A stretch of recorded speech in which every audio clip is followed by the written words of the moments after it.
The lawyer adjusted his glasses and cleared his throat.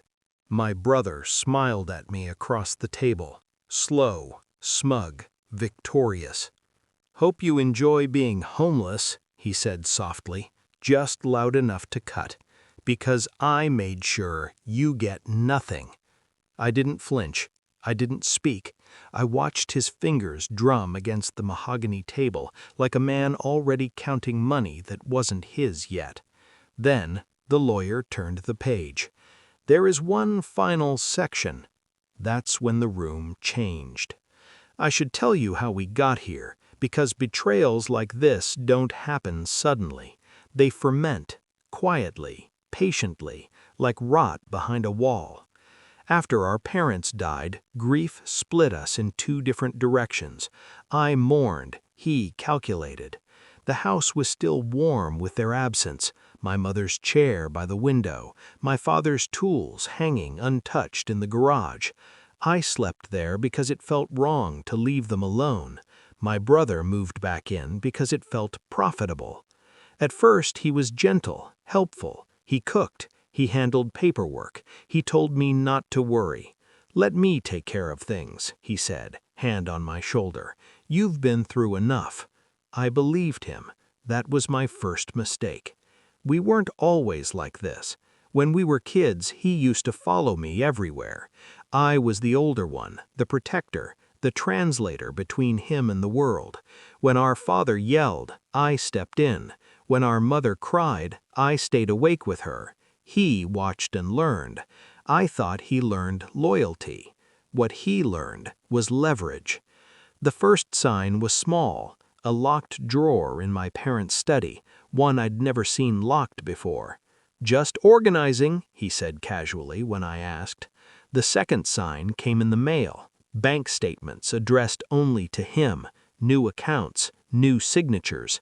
Still, I stayed calm. Grief makes people strange. That's what I told myself. The third sign was the night he asked me to leave. "We should sell the house," he said, standing in the kitchen, arms crossed like he already owned the walls. "And honestly, it's better if you're not here anymore." I stared at him. "This is our home." He shrugged. "Was." 3 days later, my bags were on the porch, the locks were changed, my childhood bedroom was gone behind a deadbolt. I slept in my car that night, he slept in my parents' bed. That's when I stopped reacting and started planning. People mistake silence for weakness. That's convenient. It gives you time. I requested copies of every document my parents had ever signed, power of attorney, trust amendments, old wills, new ones. I found patterns. My brother hadn't forged anything. He was smarter than that. He'd pressured, nudged, isolated. He'd moved our father's medication. He'd scheduled lawyer visits when I was accidentally out of town. But what he didn't understand was my mother. She noticed everything, including him. There was an old safety deposit box my mother used before banks went digital, one I remembered because she once joked, "That's where I keep the real story." I drove 3 hours to the branch. The manager remembered her. He remembered me. Inside the box was a handwritten addendum, signed, notarized, dated after my brother's power play, a contingency clause, a trap. I didn't confront him, not once. I let him believe he'd won. I watched him renovate the house with money he thought was secured. I watched him brag to relatives. I watched him call me ungrateful and unstable. I let him feel taller. Meanwhile, I hired my own attorney, quiet, surgical, the kind that smiles without warmth. We prepared. We waited. Which brings us back to the room, the will reading. My brother leaned back in his chair, arms folded, already bored, already rich in his mind. The lawyer's voice was steady. Section 7, Contingency Distribution.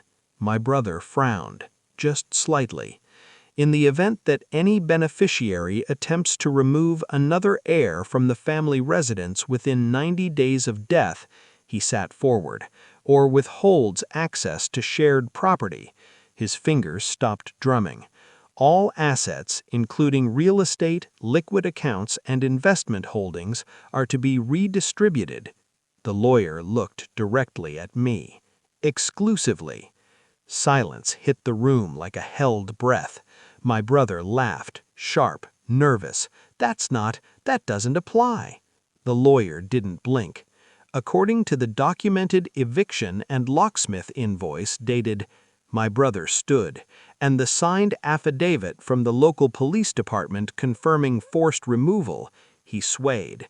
The net worth transferred as of today is... The number landed like a bullet. He collapsed, just fainted, hit the floor, a grown man undone by ink and foresight. I didn't move. I'd already lived through the worst part. Later, when he came to, he looked at me like I'd betrayed him. That was the most satisfying part. "You planned this?" he whispered. I leaned close, calm, controlled. "No," I said. "Mom did. I own the house now. I kept my mother's chair by the window, my father's tools in the garage. I changed the locks again. This time, I didn't give him a key. Betrayal doesn't always end with shouting. Sometimes it ends with paperwork, with patience, with the quiet certainty that justice doesn't need to be loud to be devastating. I didn't take revenge. I simply stepped aside and let the truth finish the job."